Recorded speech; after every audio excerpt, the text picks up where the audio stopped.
आज आपण कटोरी ब्लाऊजचे कटिंग आणि मापे कशी टाकायची शिकणार आहोत.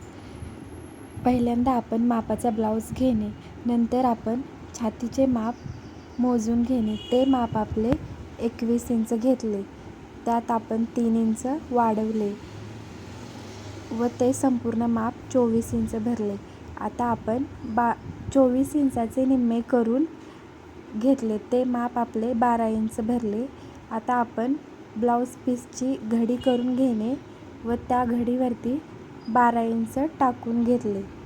आता आपण ब्लाऊजची उंची मोजून घेतली, ती उंची आपली 14 इंच भरली. त्यात आपण 1 इंच वाढवून म्हणजे 15 इंच टाकून घेतले. आपण 15 इंच घेतलेले त्या ठिकाणी रेष मारून घेणे व त्याच पद्धतीने 15 इंच घेतलेले पुढे 2.5 इंच कमी करून रेष मारून घेणे. नंतर आपण मापाच्या ब्लाऊजवरती शोल्डर मोजून घेणे. ती शोल्डर आपली 11 इंच भरली. नंतर त्या शोल्डरमधून निम्मे केले व 5.25 इंच माप टाकून घेतले. तेच माप पुढे व पाठीमागे 5.25 इंच टाकून घेणे व नंतर तिथे रेष मारून घेणे दोन्ही साईडला.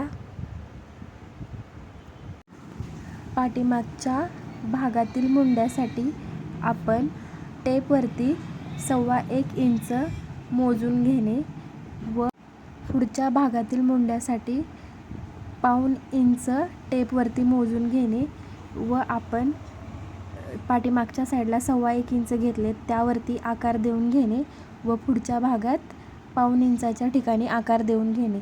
नंतर आपण हाफ शोल्डर घेणे, ती आपली 3 इंच भरली आहे. आता आपण पाठीमागच्या गळ्याची पट्टी ठेवून आकार देऊन घेणे व नंतर हाफ शोल्डरपासून आपण जी पट्टी लावून माप घेतलेले त्या ठिकाणी जोडून घेणे.